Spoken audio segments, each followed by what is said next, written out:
welcome to Centre Court. I'm Bianca Chatfield and it's all thanks to OMF, Australian Design and Owned, that we are here. Madison Brown is joining me. It's grand final week. I know, it's so exciting. I wore it in my shirt. It's Adelaide versus Swifts. What do you think? Well, oh yeah, it is too. I like it. I was going to say. Down in the closet. You didn't let me in on that little wardrobe decision.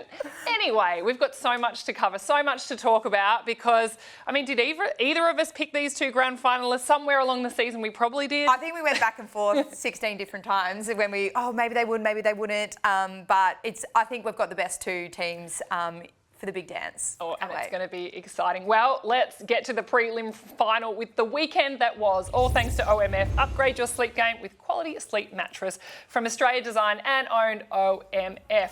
All right, so it was the West Coast Fever and the New South Wales Swifts. We knew this game was going to be a close one, but one goal separated them in the end. 1 point, I should say, separated them in the end. And it was phenomenal. And Fever really looked like they were going to take it away. They had momentum early. They started off really strong. Obviously, Swifts took a little bit of time to find their feet, but we talked about the rotations from the Swifts that had done the previous week, and Bryony Ackles stuck to her guns. She continued to rotate. What I loved was Romelda Aiken-George was on in the first 10, then she'd bring Fawns in for the final 5. Rather than just bringing in the last quarter, we saw that from quarter 1 and didn't pay off in the end. Sophie Fawns, 7 out of 11 super shots.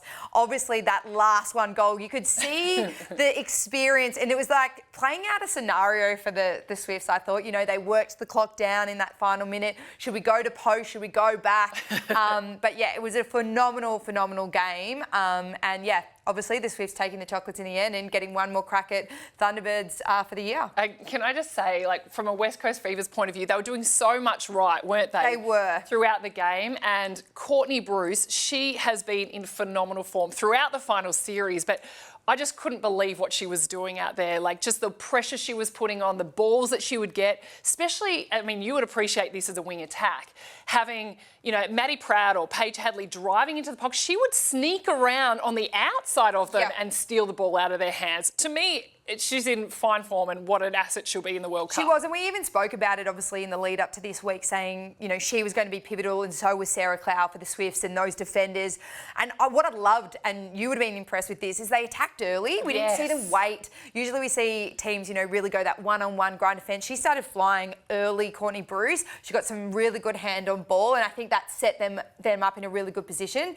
But for me, what was interesting was in the dying moments, the calmness of the Swifts compared to a little bit more uncertainty, that fear coming into the Fever a little bit, which is what we've seen throughout the year. Yes. Them not be comfortable in those uncomfortable times. Which was surprised, I think, both of us, that the Fever haven't been able to nail those final moments, but it really did start to affect them, you think, when it came to the moment when they needed to really nail it. They couldn't, and unfortunately for the West Coast Fever, they finished third now for the season. We've got plenty to talk about. That was the weekend that was, all thanks to OMF, Australia Designed and Owned. It's now time to get to Maddies Minute. Thanks to Flight Centre, your real deal centre, playing centre for over 40 years. What have you got for us today, Matt? Well, I do want to give credit where credit's due, and I love a good queen on the court. And this week goes to none other than Donnell Wallam. During the week, she was acknowledged at NAIDOC Week for the 2023 Sportsperson of the Year award. I just want to, as I said, say how proud I am to have her part of our sport. She is a huge asset. I think she's not only come onto the scene, she's only been here for 2 seasons. It's so hard to believe. She's been an absolute shining light, I think, for a lot. She's only the 3rd First Nations athlete to represent Australia, obviously for the Diamonds. And yeah, just I think a really good award for her. She's been put into the spotlight. What I loved was they acknowledged that first debut game when she did that layup and won the series, obviously against England with that 1 goal. Nice little finger roll in there for that 1 point. But she's just a superstar, and credit to her because she's teaching all of us a lot about the game and a lot about her as a person, and I can't wait to see what she does. And look at you in grand final week, nail that entire minute and perfect end timing, but also congratulations from all of us to Donnell Wallam. I just think it was an incredible award for her, but I just love how she speaks as well. She does. That she speaks so can well. Talk to us, articulate exactly what she is feeling, and what a huge ambassador she is for our game. All right, that's Maddies Minute for another week. Thanks to Flight Centre, your real deal centre. It's now time to get to Take 5. We've got a lot to get through, Mads, and I believe you're throwing them at me today. I am. I cannot wait. Sophie Fawns, Bianca. I mean, you were a little bit of a critic last week, I think, saying, I don't know that they brought her on at the right time, but did she answer you? I'm so sorry, Sophie Fawns. I just want to apologise because the Thunderbirds defenders, I thought, had scared you off being able to play in these big moments, and kudos to you and also to the Swifts and how they obviously handled Sophie Fawns this week. She said before the game that Sam Wallace had came up to her and just said, I'm not saying I think you're ready, you are ready. Yep. And they've all just wrapped their arms around her and got herself into a position where she could play in these big moments. And she was phenomenal. The way she... You need, don't you? You need the confidence of your coach and your playing group to say, you've got this, we're right here with you. And I think the week before she learned a lot. She learnt a lot. And of course, it's going to be different now coming up against the Thunderbirds defenders again. Yep. But this experience and her being able to just get right into the moment, lift the crowd up from nailing those super shots, but also, in the end, she nailed a 1-point goal to win them the game. Yep. And that was when they were trying to hold off the Fever. She was on Courtney Bruce. Yep. And it was so tough for her, but what an exceptional moment, exceptional player. And I am sorry. I can't wait to watch you dominate in that grand final. I've also got to understand, she's 19. Yes. She's 19. So this amount of experience in finals is only going to set her up for, obviously, hopefully, a really successful career. Well, now I'm going to talk her up even more, because can you imagine a Fawns and Wallam combination? Oh, wow. In the Diamonds in the future? Future looks good for the Diamonds. Next one is Sasha Glasgow. So there's been a lot of talk. We did see her come off the court in the final minutes. She had a few hits and things like that. What's your take? Because we did see a lot on air, some discussions. Where does that one sit for you? So Sasha Glasgow, so pivotal, obviously, to the Fever team, and to see her off in that last 5 minutes. You could see in that last tactical timeout that was called, you could see Courtney Bruce and Glasgow having a conversation behind the scenes, and all we could hear from watching it on TV was the huddle with Dan Ryan saying, Kosh is coming on, and I think everyone sitting back watching was like, what's happening? We had no awareness of necessarily the extent of the injury from when she got fell into the post. Yep. That was awful to see. It was such a hard hit.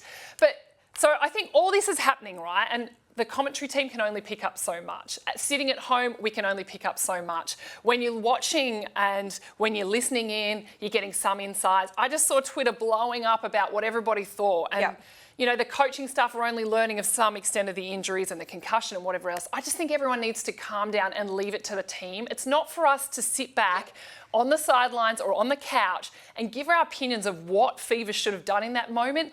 They, I believe, will always do the best for the athlete and their well-being, and we can't criticise that.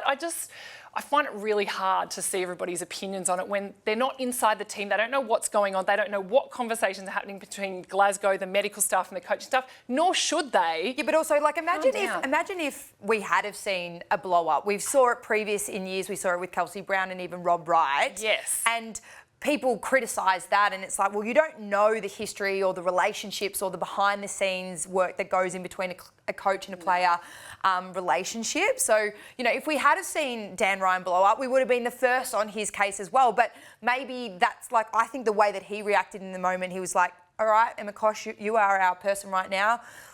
And instill confidence in her. But, we, as you said, we've got to pick and choose the moments that we are critical, but also how much information do we know, and yes, unless we're put in those situations. And unless you're a doctor with some kind of medical degree that can actually assess what's happening out there and having conversations with Glasgow about it, I think we've just got to leave it to the experts. Yeah, well said, B. Third one, grand final preview. Now, I was driving down Punt Road yesterday and I was shook when I saw this. We've named it, we've talked about it a few times, and we say it's great that netball's getting involved, but talk me through this. What is wrong with this picture? Well, when you sent me this picture, Mads, I thought, oh yeah, what is wrong with it? It's just, what about netball? Great, huge, iconic place in Melbourne to have it on Punt Road. Oh, great. So many eyeballs. Love, love, love. And then I remembered Swifts won and not West Coast Fever. So, I mean, that is a huge error. Whether that's an error that comes from the marketing media, you're more involved in that part of the world and how that works. But did they just have two billboards produced, one with Fever and one with Swifts, and they accidentally put up the wrong one? Oh, look, usually most of the time 2 pictures are sent, and it probably had to be gone in and approved on the Saturday before the game had it. This is, option 1, option 2, depending on the result. And obviously, unfortunately, the wrong one has been put up. It just is, for me, once again, as I said, it's great that we're doing these things. Love to see that. Like, I was blown up. I was like, oh my goodness, here we go. Netball on a billboard. This is incredible to see. But we have to nail it. Because we can't expect to be considered a top 1 tier sport alongside your AFL or your NRL when we can't even promote the right grand finalists. And, the most positive thing about it is there's actually been some new tickets released. Yes.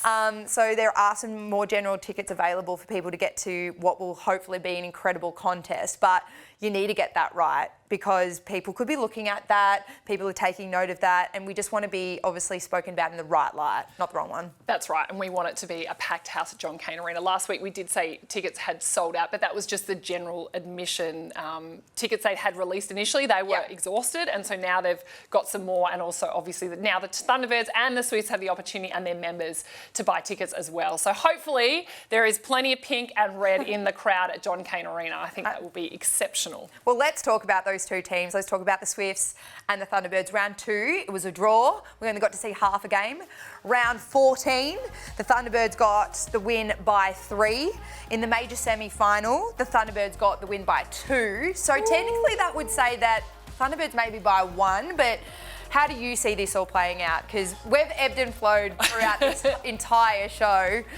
What are you hoping will result on that? Well, we're doing some prep for the pre-game show for the grand final, and so I was watching in depth the Thunderbirds defensively and the Swifts in attack, and trying to break down a lot of what's actually happening and how it works. So when the Swifts are doing well and playing well, they are taking sometimes 30 to 40 seconds to get it, whether it's from a centre pass or from their keeper, get it down and to get it into goal. They could get it into the circle, throw it back out. We know they're really good at keeping that patient possession game.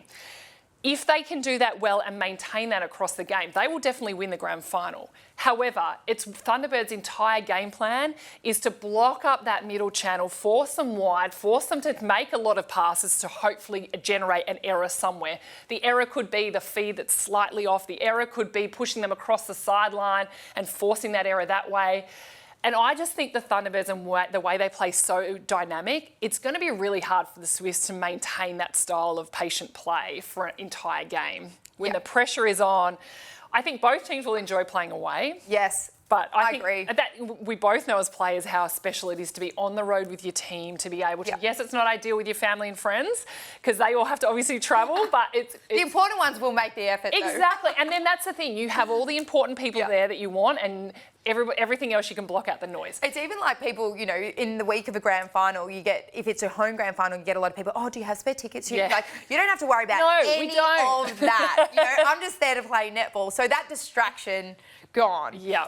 So when it comes down to picking who I think will win, I'm going to say the Thunderbirds by 3. Yep. I'm going to say, for me, the key matchup is going to be wherever Latanya Wilson is on the court. 100%. Wilson on Hadley, Wilson on Housby, even Wilson on Aiken George. That is where I'm going to watch how they manoeuvre Wilson around and tactically change those around. However, I hate to discount the Swifts because Bryony Aikul time and time and time again always proves she has a method to win. She does. She sometimes just pulls that master stroke when you really need it. So what do you think? I'm going to say that I said Thunderbirds by 4. I agree. I think the matchup is wherever Wilson is, whether it's Wilson on Housby or even Garrett on Housby. I think whoever's playing on Housby, that is the key one to win because obviously when she hasn't played or been in the topness in net points for the Swifts, that's when the opposition have dominated. So I think that is, and I'm going to say Latanya Wilson for my grand final MVP. Woo! This is going to be an exciting one. I think it's going to go down right to the end. We say that every week, but I think these two teams have proved it. One, how much they love competing against each other. They love the challenge. But also, they owe us all half a game because we missed that in round 3 when we had the lights out and the decal issue. They only played a half, so they owe us a half, I think, at least. At least a good half. Oh, so half in extra time. Yeah. Okay. Sounds fair. Sounds absolutely fair. Final topic here, B. Let's talk about, obviously, the 8th franchise, the 8th team. Tell us where we sit and potentially, some of the issues that we could be facing because we've got a Netball World Cup looming really quickly. Okay, so we are recording this on a Tuesday. We've held off as long as we can to record the show. Expecting today was a day that we were going to get an announcement of the 8th team, where the 8th licence will be. So far, we haven't heard anything, and Emma Greenwood reported yesterday on Code Sports that there has been conversation and communication between Netball Australia, the Players Association, the players and the clubs around if there is not a participation agreement agreed on with this new and an 8th licence named, all by July 14th. Now, correct me if I'm wrong, Mads, but that's what, next week? Yep. Then there will be no way that they can open up the recruitment window and allow players before the World Cup to know where they're playing. So to keep it simple, at the moment, clubs can talk to existing players. So if you've been contracted to the Vixens in 2023, they can talk to you about next year. Any club can also talk to the Magpies listed players, which is fair. But it makes it really hard for this 8th licence to then, who knows where it is and what's happening, but how do they then start recruiting players when I'm sure they don't even have the right people in place? I'm just guessing. So for me, if none of this happens before the World Cup and it does get extended, so they're saying it'll be sometime in August, if it's not all agreed to by July 14th, then that is really unfair for every single player having to wait out the next few months. If you're going to the World Cup, what a huge distraction that is for everybody. But also the risk, as a player having no, security of a job. Past, and these tournaments are hard. You go for 10 days. It's a lot of netball in a short amount of time. You'd be going, well, what if I get injured? Where, who's covering me? Where, it's such a huge risk. It even the, people might be up to their leases because they've signed till the end of an obviously season going, all right, well, around this time, I know whether I'm signing on at the club or I'm going somewhere different. So leases are up.